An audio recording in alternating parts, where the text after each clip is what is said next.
Eu sou Alfredo Choma, nasci na província de Manica, no dia 19 de abril de 1982.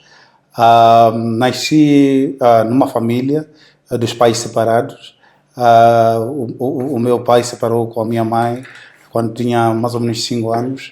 Desde já nunca lhe vi, até agora.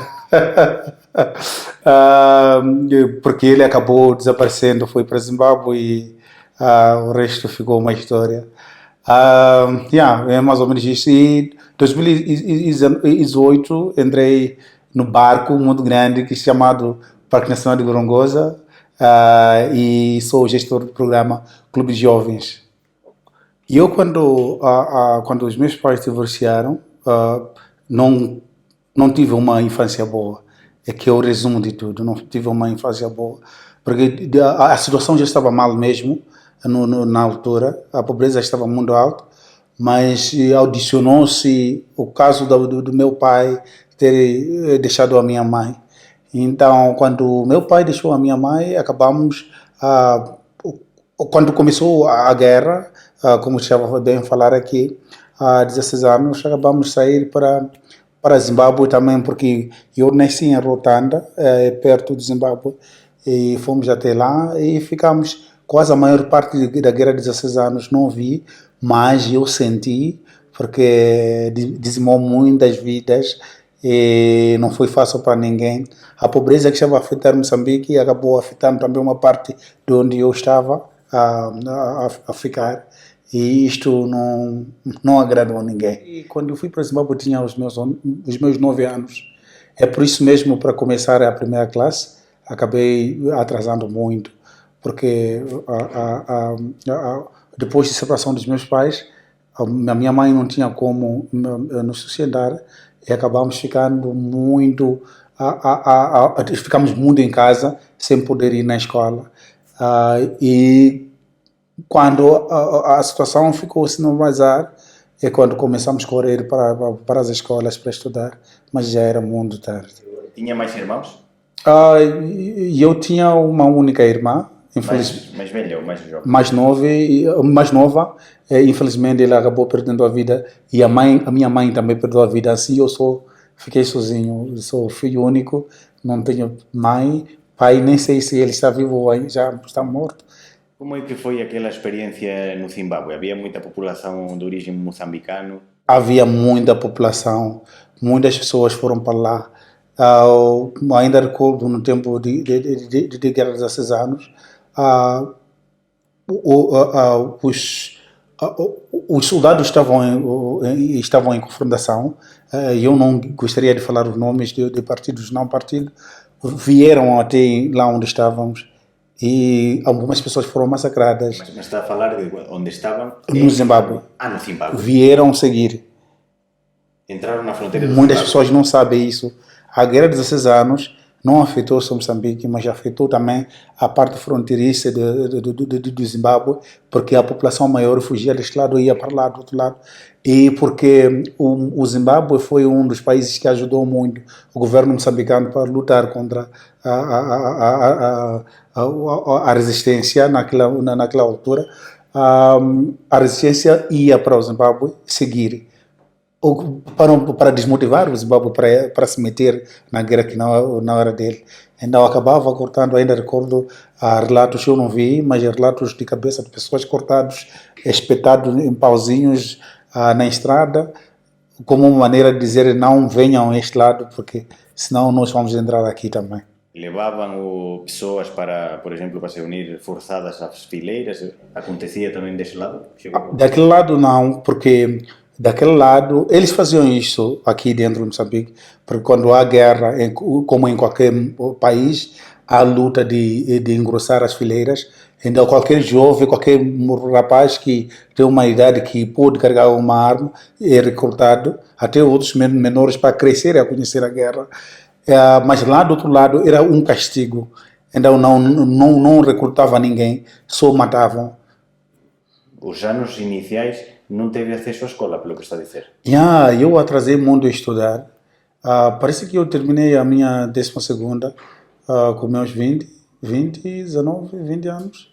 Então já era uma idade muito avançada.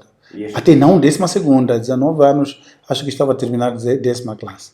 Então já era uma idade muito grande. Lá mesmo no Zimbábue, porque acabei aproveitando estudar lá mesmo. E em termos de culturais, houve um choque. Como eu falei que eu estava em Manica, e se aqui tem informações, aqui temos província de Manica, mas do outro lado de Zimbábue temos Manicaland, que é quase a mesma coisa. Então, a língua que partilhamos é a língua Shona, que é Xmanica, como falamos aqui, mas é a língua Shona, nos entendemos, e também partilhamos quase a mesma cultura. Até hábitos alimentares, a cultura mesmo, em geral, partilhamos os mesmos. Eu ainda recordo também que houve até um tempo que era mais fácil ir no hospital de Tambara, que está a uns quilômetros de lá onde que eu nasci. Era mais fácil para ir lá do que para vir em Sundenga, onde estava o hospital. Então, muitas pessoas iam para lá para se tratar, voltavam. Podiam ir de manhã, à tarde voltavam em Havia casa. esse acordo, não havia nenhum problema de atravessar a fronteira, era fácil. Quando é tempo de guerra, muitas vezes há esta tolerância entre países, mesmo africanos, mesmo países lá fora. Eu vejo na TV a maior parte de alguns fugitivos, não, de refugiados a migrar para outros países, apesar daqueles constrangimentos todos que acontecem, mas sempre tem uma certa tolerância, porque mesmo antes da guerra havia esta comunicação, essa interligação dos povos. Afinal de contas, quem dividiu, quem pôs as fronteiras. Há muito tempo não havia essas fronteiras. Nos comunicávamos muito bem sem nenhum problema. E quando já regressa para Moçambique, já tinha perdido a sua mãe e a sua irmã, ou regressam todos? Regressei quando tinha perdido a minha mãe, mas a minha irmã chegou a perder a vida aqui mesmo em Moçambique. E em que ano é que regressa? Eu regressei em 2002, no mês de dezembro. Portanto, muito depois de ter terminado a guerra. Já era muito depois, porque depois de você ficar num país, principalmente como eu, que fui lá quando era criança, estamos a falar de guerra de 16 anos, mais ou menos, quer dizer que mais ou menos fiz uns 16 ou 15 anos lá, e não, já eu me sentia em casa, já era a minha casa mesmo. E que formação é que fez lá? A normal? Lá eu fiz até 10ª classe, e depois eu vim aqui para fazer um ensino técnico profissional, e eu fiz a formação de professor, de professor. Sou professor da língua inglesa, por causa do inglês que eu estudei lá, e acabou sendo uma vantagem para mim, porque acabei me formando como professor de inglês. E que foi o que lhe levou a regressar a Moçambique? Porque eu tenho família aqui, a minha família estava aqui, então depois da morte da minha mãe, eles todos me disseram para voltar. E se recordar, 2002 é o tempo que o Zimbábue também já não estava bem, então já não havia condições, e já não conseguia me sustentar. Então acabaram de me chamar de volta para vir retomar. E estudou a formação de professor, foi aqui em Moçambique? Foi aqui em Moçambique, aqui na Beira, no IFP de Nhaminzoa. E como é que foi essa formação? Como é que correu? A formação foi boa, porque já tinha o suporte da outra família que estava aqui. A outra família que estava aqui, quando cheguei, acabei concorrendo para fazer algum trabalho, e eu fiz um trabalho como um auxiliar de uma empresa, a trabalhar a varer num escritório, a fazer isto tudo, e consegui juntar um pouco de dinheiro, que eu fui me inscrever, mas depois a minha tia, a irmã da minha mãe, é que acabou pagando as propinas até eu terminar o primeiro ano. O segundo ano, comecei a fazer um pequeno negócio mesmo na escola, e comecei a pagar sozinho as minhas propinas até no fim do curso. Depois de terminar o curso em 2007, vim me inscrever, vim procurar emprego aqui mesmo em Gorongosa, e comecei a trabalhar como professor numa escola secundária que está aqui na Vila de Gorongosa. 2018 é quando o Parque Nacional de Gorongosa, porque além de trabalhar só com a educação, eu trabalhava também com voluntários de Corpo de Paz e por causa de trabalhar com jovens por muito tempo, trabalhei com jovens desde 2008 até 2018, o Parque Nacional de Gorongosa me chamou no mês de setembro para começar a trabalhar com eles no projeto deles, que era ainda novo no momento, que é o projeto Clube de Jovens, onde trabalha com jovens, que tem como o seu objetivo geral empoderar os jovens através de aumentar a sua empregabilidade. E que quando vem para esta zona é a pedido ou simplesmente é colocado acidentalmente na área de Gorongosa, como professor? Como professor, na altura que eu terminei, depois de terminar, cada jovem devia levar o seu certificado e procurar concorrer. Os distritos lançavam as vagas, depois cada jovem devia ir com os seus documentos no distrito que prefere. E eu deixava os seus documentos e depois havia esta fase de entrevista e quem conseguiu, consegue e trabalha. Eu só entreguei em Gorongosa. Por quê? Desde aquele tempo que no tempo que eu graduei, o Gorongosa era muito falado como um distrito com muito potencial, um distrito que, com trabalhos que eu queria fazer, de trabalhar com jovens, seria mais fácil. Então eu fiz esta investigação, procurar saber onde seria um bom distrito para eu continuar a trabalhar como eu queria trabalhar. Eles me disseram que em Gorongosa seria um bom local para eu iniciar ou continuar com o trabalho que eu fazia com jovens. Já conhecia o parque? Não conhecia o parque, mas como estava em Moçambique, eu não ia se esconder do Parque Nacional de Gorongosa. Sempre está lá nas mídias, está lá a ser falado sobre o Parque Nacional de Gorongosa. E conhecia nos livros, conhecia na mídia, mas nunca tinha chegado no Parque Nacional de Gorongosa. Para mim, o Parque Nacional era um espaço onde que o meio ambiente era conservado, onde os animais estavam a ser protegidos, onde a floresta estava a ser protegida, um espaço onde que não podia se cortar árvores, um espaço onde que não podia se caçar, e acabava ali. Não sabia que havia este leque de atividades e de programas que o Parque Nacional de Gorongosa faz em prol do desenvolvimento da comunidade ao redor do Parque Nacional de Gorongosa. E que tipo de trabalhos fez de 2008 até que de pronto entra no parque?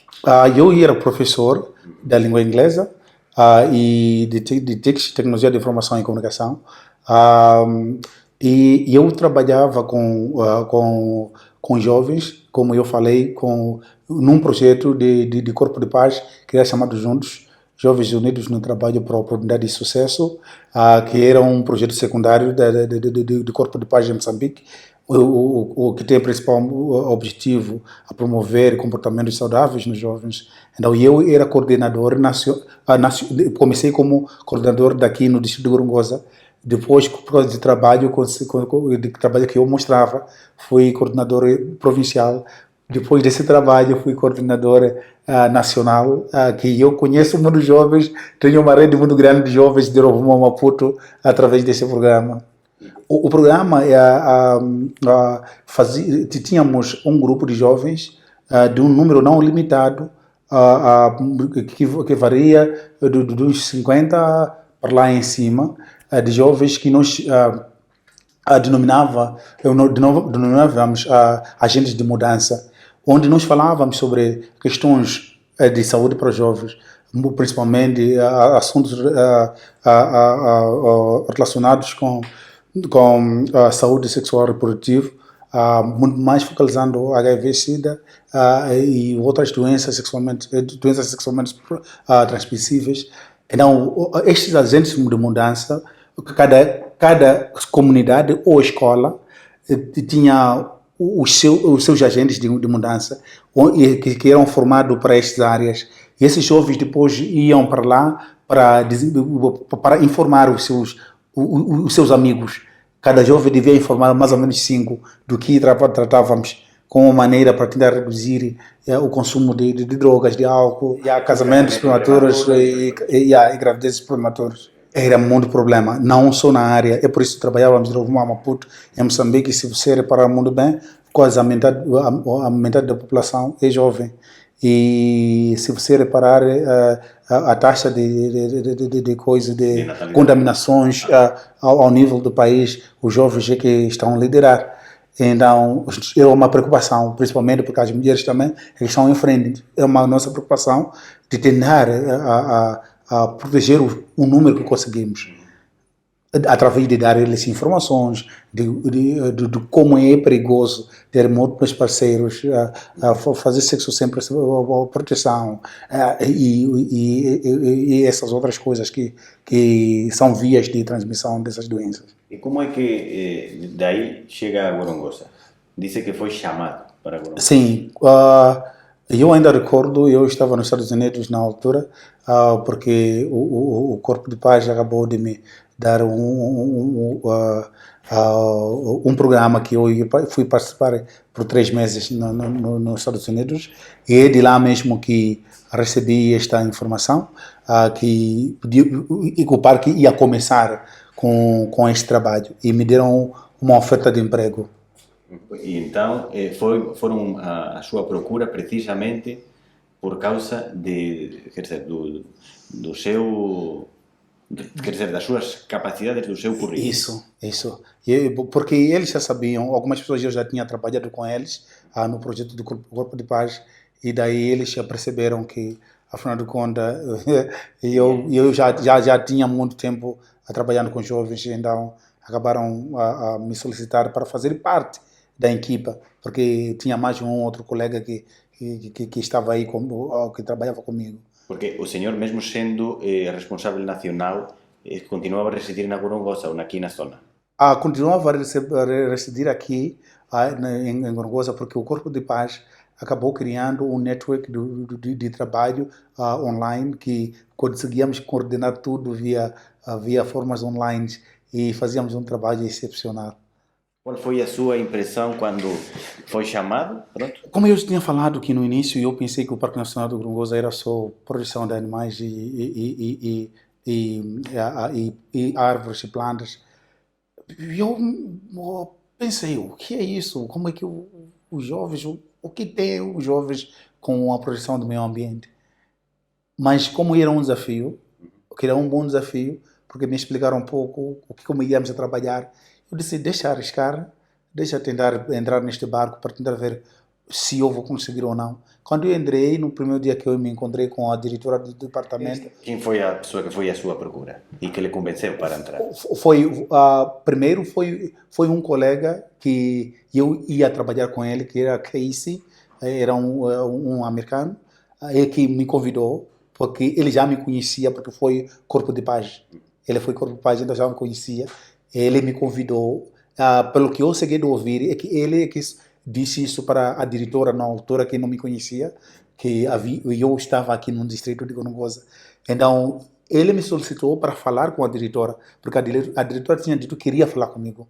Então, quando chama a diretora ele me chama, eu fui falar com a diretora. A diretora gostou muito de ouvir a minha experiência, o trabalho que eu já tinha feito, e começou a me dizer, naquela altura, tinha que sentar com o Casey para produzirmos uma coisa sólida. Não tinha programa, era só um nome. Queremos fazer uma coisa com jovens. O que vamos fazer? Porque já trabalhava com meninas da escola primária, ainda faltava trabalhar com os jovens da escola secundária. Então queriam saber como iam trabalhar. E eu sentei com este colega Casey e fizemos este programa muito bonito. Nós sabemos muito bem que a conservação do meio ambiente é um assunto muito sério, e nós sabemos muito bem também que os jovens, quando são desempregados, quando não têm oportunidade de emprego, eles voltam nas suas zonas de origem depois de ensino secundário. Se voltam lá e não têm o que fazer, qual é a próxima atividade? É caçar, é abrir mais machambas. Então, a nossa ideia é que, empoderando esses jovens para ter os seus próprios negócios, para serem empreendedores, para ingressar no mercado formal e informal de emprego, eles diminuímos, de uma certa maneira, o índice de corte de árvores, os caçadores esportivos. E não, nós temos como objetivo maior aumentar a empregabilidade desses jovens, empoderando eles através de aumentar a sua empregabilidade. E nós fazemos isso através de expor eles no mercado de emprego, através de empreendedorismo, ensinar a eles que, afinal de contas, um bom emprego não é só um emprego que é oferecido pelo governo, mas sim também qualquer pessoa pode criar. O Gorongosa, ou a zona tampão de Gorongosa, é uma zona muito produtiva. É uma zona produtiva e é uma zona também que tem muitas oportunidades. Então ensinamos eles, levamos eles, vamos pôr perto de empreendedores para eles ficarem inspirados. Criamos associações juvenis. Agora temos 4 associações, 2 aqui em Gorongosa, uma associação, 2 aqui em Gorongosa, uma associação em Yamatanda e outra em Xingoma.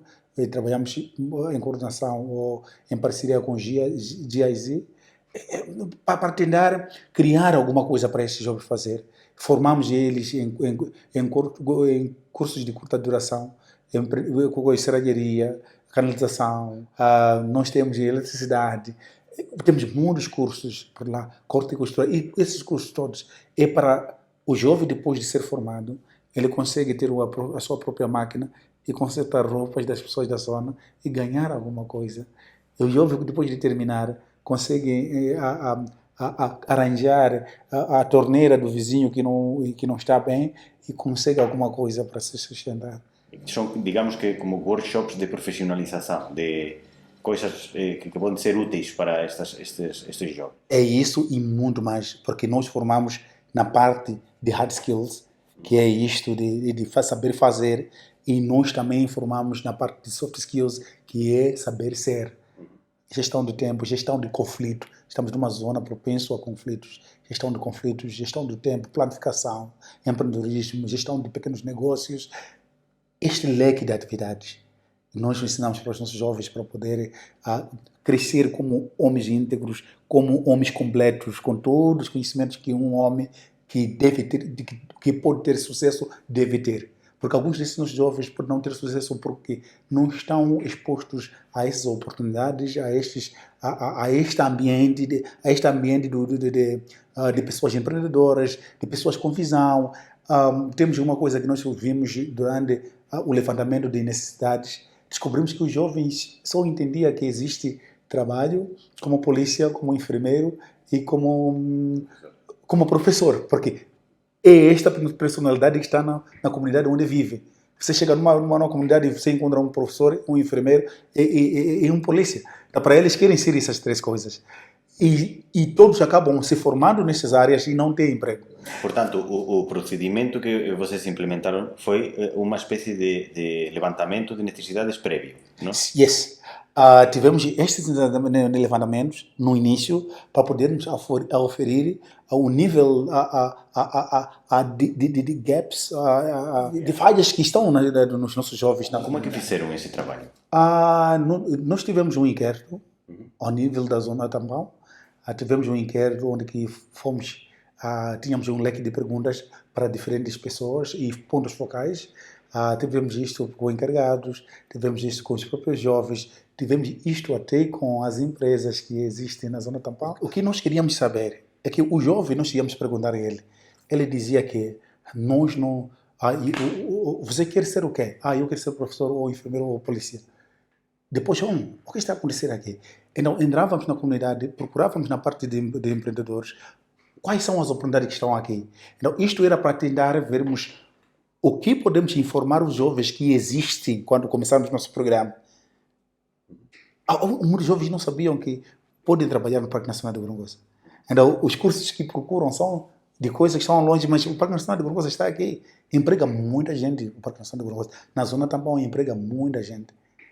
Então, eles não tinham esse conhecimento. Então, queríamos procurar saber qual é o gap e como podemos fechar. Então, com esta informação que tivemos no levantamento de necessidades, até com encarregados. Os encarregados também, alguns encarregados eram limitados. Não conheciam esses outros empregos, só estavam focados nesses 3. Então, isso mostrou que são eles que transmitem para os filhos, ou os filhos mesmo são influenciados com a comunidade que conhece também o mesmo emprego. Então, queríamos conhecer a coisa toda, as causas e possíveis soluções. Quantas pessoas é que começam na equipa e quantas é que compõem a equipa hoje? Ah, Diretamente. No início, trabalhávamos somente 2 pessoas para fazer o levantamento de necessidade. Tem que saber que não trabalhamos como uma ilha, trabalhamos como setor, como departamento. Às vezes, quando havia necessidade de algum pessoal para cobrir alguns inquéritos ou entrevistas com algum ponto focal, solicitávamos reforço. Mas depois daí, quando terminamos, desenhamos o programa de zero, e daí começamos. E também tem uma coisa que eu esqueci de dizer sobre o programa. É quase uma continuação do Clube de Rapariga. Porque as meninas do Clube da Rapariga, quando termina a 7ª classe, devem entrar no Clube de Jovens. Portanto, o Clube de Jovens é transversal a todos? A todos, rapazes e raparigas, todos fazem parte do programa Clube de Jovens. E não, depois nós a fazermos o programa, levamos começamos a implementar. Implementamos em 2 escolas. E já tínhamos uma equipa de 6 pessoas. E agora já temos uma equipa de 65 pessoas. 65 pessoas diretamente envolvidas. Yes. E isso, imagino que como é um sistema capilar ou piramidal, depois mais para lá há muitas mais pessoas que são cúmplices com vocês para fazer todo esse trabalho, não é? Temos, eu como gestor, não conto já o sistema porque temos o gestor sênior que supervisiona todos os nossos trabalhos, e estou aí como um gestor. Depois trabalho com uns 2 supervisores a nível dos distritos, e trabalho de novo com 31 supervisores dos clubes que trabalham diretamente com os clubes, e trabalho com jovens que chamamos promotores que trabalham com o supervisor para estar a velar pelos membros dos clubes. Quantos rapazes e raparigas é que têm tocado este projeto? Oficialmente, anualmente, temos para o clube 40 estudantes, que chamamos também de agente de mudança. E nessa hora chamamos, deste lado aqui, nós chamamos de agente de mudança. Como agente de mudança, chamamos embaixadores da conservação. Então, estes 40 e 10 suplentes. Por que suplentes? Porque alguns, como é um programa voluntário, extracurricular, alguns podem não ficar muito tempo, pode ser transferido, pode mesmo até sair. Então temos suplentes para preencher os lugares. Então trabalhamos formalmente com 40, dos quais 50% são mulheres e 50% são da zona tampão, saíram mesmo na zona tampão, porque as escolas secundárias nesses nossos distritos estão nas vilas municipais, ou nas vilas dos distritos. Por exemplo, aqui em Gorongosa, você não encontra mais a escola secundária lá dentro, só encontrar aqui Sorte, temos salas anexas ali, mas outros distritos só é na vila. Então, todas as crianças da zona tampão vêm estudar aqui. Então, daí, levamos 50% deve ser crianças que saem da zona tampão. E 50% tem que ser os da vila. Por quê? Porque se levarmos só da zona tampão, fica um clube não privilegiado de crianças do mato, como dizem, de crianças de lá dentro. Mas se nós levarmos outros deste lado, fazer este mix para poder haver esta troca de experiências, a troca de conhecimentos, dessas coisas todas. O primeiro ano, quando tivemos o nosso programa, agora estamos a trabalhar em 19 escolas secundárias, e também estamos a trabalhar com 30 clubes, abrangendo 1.200 jovens. Então, quando começamos, então, cada escola tinha que ter 40 jovens. Então, no início, foi fácil. Eram 50 pessoas que queriam, 60 pessoas que queriam estar no clube, e conseguimos selecionar 40, era fácil. O segundo ano, que é 2020, numa escola só tivemos 600 pessoas, os jovens que queriam estar no clube. Numa outra escola tivemos 300 e tal jovens que queriam estar no programa. Então, acho que já está respondido a sua pergunta. Houve uma aceitação muito grande. Os diretores das escolas estão muito felizes também com o programa, estão lá em frente para a tentar mobilizar os jovens para estar. E já não é preciso mobilizar, porque os jovens já gostam de estar. É um programa que tentamos fazer tudo de uma maneira divertida. Tentamos tirar e ensinamos sobre gestão de tempo, gestão de stress de uma maneira diferente, com um setup de uma sala de aula. E nós agora estamos a introduzir graças soccer, usando o futebol para aprender sobre assuntos de interesse. Então os jovens gostam destas dinâmicas e aprender ao mesmo tempo. E até quando é que um jovem pode permanecer no clube? A maior taxa dos nossos jovens está nas classes finais, mas também temos uns jovens na escola, na oitava, nona classe, que devem levar o legado do programa, que devem influenciar, mesmo os membros quando entram, devem ter alguém que recebe com uma informação já. Então, muitas vezes os jovens fazem mais ou menos 2 anos, porque o número maior são de classes finais. Então, normalmente são 2 anos que os jovens ficam no clube. Mas alguns fazem só 1 ano, porque são selecionados quando já estão na 12ª, outros na 10ª, depois daí vão na formação e saem do programa. Alguns deles avançam para uma associação? Isso, alguns deles avançam para uma associação, alguns deles ganham formações técnico-profissional e conseguem um emprego. Aqui em Gorgosa mesmo, foi mês passado, acabamos de ter um nosso jovem, assinou um contrato com a EDM, o outro jovem assinou um contrato com... 2 jovens assinaram um contrato com FIPAG, a empresa de águas daqui. E estas associações, falou em 4, estão orientadas com que objeto? Como eu falei, que incentivamos muitos jovens para empreendedorismo. Nós achamos que quando for empreendedorismo, quando eles trabalham sozinhos, uma pessoa só, não vai ter muito impacto, não vai funcionar muito, porque eles não têm recursos, não têm como ser ajudados. Mas é muito fácil alguém vir ajudar uma associação de 15 a 20 jovens. É muito fácil. Então, por agora, as nossas associações estão mais ligadas a agronegócio. Eles trabalham muito com a produção e venda de produtos agrícolas. Mas até agora estão ainda na fase de estabelecimento da sua estrutura e essa coisa toda. Como eu já tinha falado, que estamos a trabalhar com GIZ, que tem muita experiência em trabalhar com associações juvenis. E é fácil constituir este tipo de organizações aqui em Moçambique, legalizá-las, este tipo de coisas? É fácil porque esse tipo de organizações pode se constituir ao nível digital. Eles podem fazer isto aqui, também pode se construir ao nível nacional. Uma organização já que que funciona ao nível nacional. Então é fácil, mas a GIZ está nos ajudar a ter um consultor para ajudar na legalização a nível nacional, porque a ideia é dessas associações começar a trabalhar a nível nacional, não só nos distritos onde residem. Também fazem formações, por exemplo, de contabilística ou de contabilidade, esse tipo de coisas? Quando nos clubes de jovens temos sessões sobre gestão de pequenos negócios.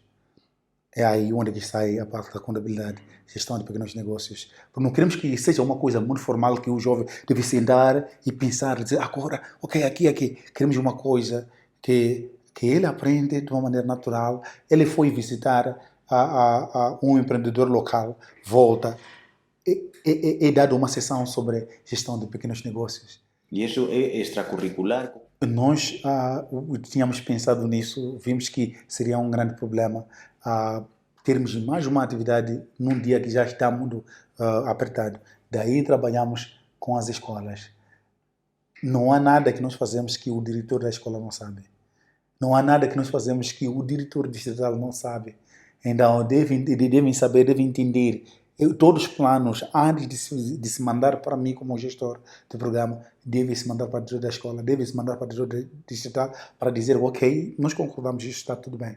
Então, daí, já que em Moçambique, não sei se é familiarizado com o sistema de educação daqui, Entra-se em 2 ou 3 turnos. Alguns alunos entram às 7 horas e saem às 12h45. Outros entram às 13 horas ou 12h45 e saem às 17h55. E outros entram à noite. Então, nós trabalhamos muito com esses da tarde. Então, os que estudam de manhã só podem fazer atividades no meu programa à tarde. Os que estudam à tarde fazem de manhã. Então, a escola já reservou dois dias no meio de semana onde os jovens devem vir para aprender, porque afinal de contas, só um jovem estudar e ser bom em matemática e em física, enquanto ele não sabe fazer e não sabe ser, não vai conseguir ter sucesso na vida. E quanto duram essas atividades, mais ou menos? Num dia, os nossos encontros vai de 1 a 2 horas de tempo, porque não é só uma atividade. Temos sessões, temos brincadeiras. Nós queremos muito aprender brincando. Então, estão aí a brincar e a aprender ao mesmo tempo. Então, para fazer isso, você precisa no mínimo 2 horas de tempo para poder ter uma brincadeira aqui, uma dinâmica aí, um jogo aí. Depois voltamos para a matéria e vamos para aí brincar. Então, são mais ou menos 2 horas de tempo. E quem facilita são aqueles supervisores que eu falei anteriormente, dos clubes e o promotor. E esses são treinados ou formados no início do ano, antes de pegar os clubes. Eles são formados em metodologias de facilitação de sessões. Uma das metodologias é Grassroots Soccer Skills. Isso que vamos implementar agora, usando a bola para ensinar sobre saúde sexual e reprodutiva e outros temas transversais. Estes dinamizadores são voluntários ou são pessoas que preselecionam vocês anualmente? São voluntários, mas são selecionados. Não pode ser voluntário ser selecionado, porque muitos querem ser voluntários nossos, mas devem ser selecionados, porque também são dados um subsídio, porque é um trabalho extra, tem que ter alguma coisa como um trabalho extra. Implementam, são da própria comunidade, pessoas da própria comunidade ou dos próprios jovens? Os jovens que, por exemplo, agora todos os promotores são jovens que saíram nos clubes. Em termos financeiros, custa muito? Para mandar funcionar um clube de jovem, de janeiro a dezembro, são $15,000. Tudo, incluindo pagar uma parte do meu salário, uma parte do supervisor. O clube de jovens, como o clube de jovens todo, as atividades que passam neste clube de jovens, todos, a aquisição de materiais, de produtos, são $15,000. Por cada clube? Por cada clube, por um ano. E vocês têm quantos clubes? Temos 30 agora. Mas é para estabelecer, não é para manutenção. Porque para estabelecer precisa de algumas coisas. Temos uma atividade que é muito importante, que é a biblioteca móvel. Então temos que ter essa biblioteca móvel para ajudar, principalmente as meninas que não podem usar os livros depois da escola, porque estão a cuidar dos rapazes em casa, dos irmãos mais novos. Então acabam precisando mais tempo com o livro. Então a biblioteca da escola não dá livros, você tem que ler lá, mas não pode ler lá porque está a cuidar dos irmãos. Então, com bibliotecas móveis, eles emprestam livros e leem em casa. E essa biblioteca circula entre as escolas? Não, a mobilidade da biblioteca é no sentido do aluno poder levar o livro para a casa dele, contrariamente com a biblioteca da escola, que você deve usar livro na escola. Este programa foi implementado quando? Esta ideia da biblioteca? Desde o início. Desde o início. Mas, infelizmente, alguns clubes ainda não têm a biblioteca móvel, ainda continuam usando as bibliotecas das escolas, e algumas bibliotecas, como que chamamos, online, ou plataformas online que partilhamos com eles, porque o governo tem alguns sites onde que os estudantes podem ter alguns livros online, mas esse é o problema, porque não são todos os alunos que possuem o iPhone ou o smartphone. Não tem internet? Às vezes tem o smartphone, mas não tem internet, então tem ajudado outras pessoas, mas a maior parte são ajudados com as bibliotecas móveis. Como é que organizam estas bibliotecas? Agora ainda não temos nenhuma doação.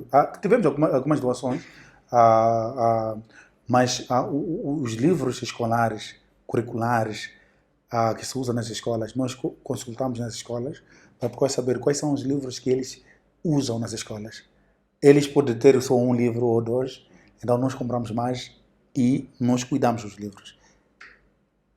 Fazem um trabalho de seguimento para a correção de erros e Temos os nossos colegas de M&E, do departamento e do parque mesmo, que fazem esse trabalho, e nós mesmo, como gestor e outros supervisores, o trabalho deles é esse segmento, para ver se o trabalho está a decorrer como as pessoas foram formadas, de acordo com os objetivos que queremos alcançar. Será que estamos a conseguir ir de acordo com os nossos indicadores ou não, essa coisa toda. Então, fazemos esse segmento. Esse segmento é rotineiro. Também temos o final, que no fim de cada ano temos esta ronda de apreciação dos trabalhos e ver o que está a acontecer. a parte, vamos a dizer, de conscienciação ecológica, sustentabilidade, está presente também no programa? Tem módulos ou alguma... Tem. E eu, como Parque Nacional de Gorongosa, não íamos fazer nenhum programa sem introduzir a conservação do meio ambiente dentro, porque só é isso que nós fazemos melhor. Então, temos esta parte da conservação de biodiversidade dentro dos nossos currículos. Até que temos uma atividade que introduzimos na escola para motivar os jovens para amar as plantas. Temos o que chamamos de jardins botânicos nas escolas, onde os alunos aprendem sobre as plantas e a sua utilidade. Que se cuidar das plantas, as plantas cuidam de ti. Então tem esses jardins botânicos onde tem plantas medicinais, e com o andar do tempo lá para o futuro ou próximo ano, vamos ainda e aprender como é que transformamos estas medicinas. Temos muitas pessoas que conseguem processar medicinas, plantas medicinais, e vamos tentar introduzir isso nos nossos jovens, que afinal de contas, lá mesmo na comunidade onde você está, você pode usar as plantas e cuidar bem das plantas. Que opinião lhe merece o parque em relação não só à sociedade que o rodeia, da qual você participa, mas sim a nível do desenvolvimento dos distritos circunvizinhos da própria província e de Moçambique? O trabalho que já faz o Parque Nacional de Gorongosa até agora não só impacta a zona tampão, mas também impacta a província toda. Não só a província toda, mas também Moçambique em geral. Os trabalhadores que estão no Parque Nacional de Gorongosa saem de muitos sítios, não só saem daqui da zona tampão. E nós sabemos muito bem, se conservarmos o meio ambiente, tudo vai ficar fácil para todo mundo. Nós todos vamos sair a ganhar. Os desastres naturais vão diminuir. Há muitos fenômenos naturais que podem pegar a vida não só de pessoas que vivem em Gorongosa, mas pessoas que vivem em qualquer parte de Moçambique e do mundo. Pode ser diminuído através da conservação da biodiversidade. Então, o que eu até que gostaria que o parque fizesse é de continuar ainda a trabalhar com as comunidades e aumentar mais o alcance, os beneficiários desses programas. Porque, afinal de contas, uma rapariga que sabe escrever e ler e escrever, se temos 20 agora, se aumentarmos mais outros 20, isso seria muito mais melhor. Abranger mais as pessoas, abranger mais os beneficiários. Temos um número muito grande de beneficiários agora. Não sei agora qual é a nossa base de dados, mas eu disse, no meu programa só tem 1.200 jovens. No Clube da Rapariga, nem sei quantos. No Clube de Professores, nem sei quantos. Eu estou a falar só do setor de educação. No Clube de Paz, nem sei quantos. Estou a falar só de educação. Todas as iniciativas do parque? Do Parque Nacional de Gorongosa. Com as comunidades? Com as comunidades as vizinhas. Então, eu gostaria que o parque continuasse, porque embora estamos a fazer muito, mas ainda não chegamos onde que nós queremos chegar. Queremos chegar ainda mais longe. Queremos abranger ainda mais jovens, mais mulheres, mais meninas e mais desfavorecidos ao nível da zona tampão. Como é que projetam o seu exemplo e o seu conhecimento para disseminá-lo noutras áreas onde se consiga reproduzir estes modelos, evitar erros. Temos tido trocas de experiências. Com algumas áreas de conservação. Tenho visitado aqui, até parece que está agendado para uma outra visita daqui a pouco de uma área de conservação de fora do país. Parece. A comunicação de mídia conhece muito bem isto. O departamento de mídia, de comunicação, conhece muito mais esta parte de quem está. E também, eu acabei de falar sobre esse departamento de comunicação e mídia, que são os que nos ajudam muito em disseminar as informações das nossas realizações aqui ao nível do Parque Nacional de Gorongosa para lá fora. Isso possibilita que as pessoas venham procurar experiências. Quer dizer, o futuro do parque, deste empenhamento do parque em, quer dizer, potenciar e dinamizar as regiões vizinhas, para si é o quê? Para mim, eu trabalho com jovens. O futuro que eu vejo são jovens empoderados, jovens que deixam o trabalho de caça furtiva, que deixam o trabalho de corte das árvores para a abertura de machamba, jovens com cheio de negócios, com cheio de atividades de empreendedorismo, jovens prósperos, jovens que financeiramente estão estáveis, jovens que empregam outros jovens. Isto vai ajudar para o desenvolvimento da zona tampão, da província, até do nosso país.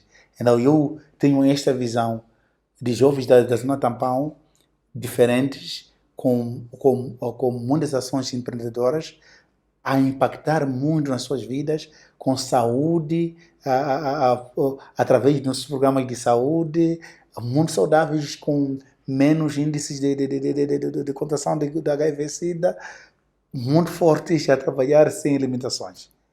E eu cresci muito no Parque Nacional de Gorongosa.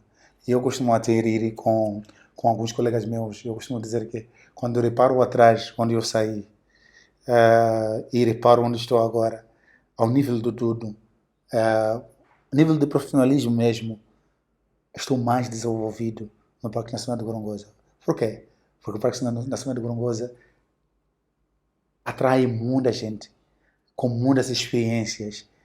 Partilha-se muitas experiências que você sai lá cheio de experiências, sai lá com uma experiência que não vale a pena. Só trabalhar no Parque Nacional de Gorongosa já te garante trabalhar com muitos doadores, conhecer como é que posso trabalhar com o USAID, o Canadá, EU, todos esses doadores, HMI, esses todos. Como é que é trabalhar com essas pessoas? Você já tem uma experiência vasta, já sabe trabalhar com a camada que custa muito, que é a camada da zona rural. Nas cidades é mais fácil, porque as pessoas sabem ler e escrever. Mas na zona rural, você está trabalhando com pessoas, às vezes, iletradas. Então, é uma experiência que não é igual. Também ele ofereceu praticamente um projeto para edificação livre. Isso. É um projeto que você começa sozinho e faz sozinho os seus limites, os seus objetivos, reparando no objetivo macro do nosso programa, do projeto todo de restauração de Gorongosa. Então, isto é uma oportunidade que não se compara. Eu gostaria mesmo para dizer para os jovens que, apesar dos tempos que estão a passar agora, porque muitos destes jovens da zona tampão, da província de Sofala, de Moçambique, passam em momentos, não só em Moçambique, até o mundo todo. Os jovens passam em momentos muito fortes, muito críticos, mas eu costumo dizer que a persistência, a resiliência é que é a chave de tudo. Apesar de onde estamos na rocha, estamos na estrada, estamos aonde, não estamos numa terra fértil, vamos produzir mesmo aí, porque aí tem uma produção. É só pensar fora de caixa e tentar ver como é que pode usar os recursos que estão perto de você para virar um empreendedor, sem prejudicar o meio ambiente, sem prejudicar os outros.